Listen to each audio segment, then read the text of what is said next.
Hello everyone, I hope you all are fine and are doing absolutely well. So we have completed the second chapter, that is playing with numbers. Now let's have a quick recap of this chapter with the help of a mind map. So we started the chapter with the first topic, that was the BODMAS rule. Now in BODMAS, B stands for bracket, O stands for the operation of off, D is for division, M is for multiplication, A is for addition and S is for subtraction. Now under brackets we also have the order of brackets. I hope you all remember what is the order. Yes, first we solve the line bracket, then we go to the round bracket, then curly bracket, and at the end we solve the square bracket, which is also known as the box bracket. Next we learned about factors and multiples and we learned about its properties. Now when we were going through the properties of factors and multiples, we saw that factors and multiples are completely opposite of each other. Now can you tell me, are factors limited or unlimited? Or let me term it in a different way, are factors finite or infinite? Yes, factors of a number are always finite and multiples of a number are always infinite. Now, which is the common factor of all the numbers? Yes, 1 is the common factor of all the numbers. Good. Next we learned about types of numbers. Now we learned about 3 types of numbers. First, perfect number. Next we learned about prime and composite number, and at the end we learned about even and odd numbers. Okay, after this we learned about test of divisibility. Now under test of divisibility we learned about the divisibility rules. We learned about the divisibility rules of 2, 3, 4, 5, 6, 7, 8, 9, 10 and 11. I emphasized on the learning of the divisibility rules as it will help you in the other topics of the chapter. Okay, next we learned about prime factorization. Now under prime factorization we learned how to write the factors of a number. Right? Now under that we learned 2 methods to mention the factors of a number. First method was the factor tree method and the second method was the short division method. Now the use of short division method was also seen in highest common factor and least common multiple. Now what is highest common factor?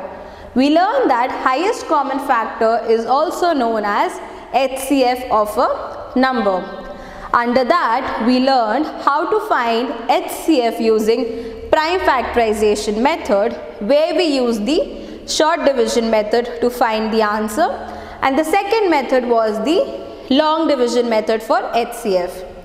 Next we learned about least common multiple, that is known as the LCM. Now for LCM we were only using the short division method. At the end of the chapter we learned about the relation between HCF and LCM of a number. That is, the product of HCF and LCM of a number is equal to the product of the given numbers. Now let's understand how to apply HCF and LCM in a real life situation. There are 3 sections of class 6, A, B and C with 75, 60 and 35 students respectively.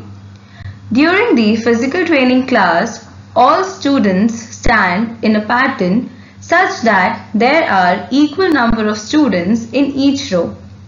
What should be the maximum number of students in each row? Here we need to find maximum number of students in each row. We know that whenever the term maximum is mentioned, we find the HCF of the given numbers. First, we will write down the factors of 75, 60 and 35. So you all can see these are the factors.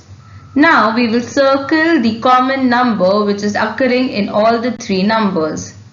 So we can say that HCF of 75, 60 and 35 is 5. So there can be maximum 5 students in each row. Raj, Krish and Gautam start cycling around a circular park from the same point at the same time. Raj circles the park in 60 seconds, Krish and Gautam circle the park in 14 seconds and 25 seconds. Find the least time in minutes after which they all will meet at a place together. We need to find the least time. That means we will find LCM of the given numbers. So we will find LCM of 60, 14 and 25 using prime factorization method. We obtain the LCM of 16, 14 and 25 as 2100.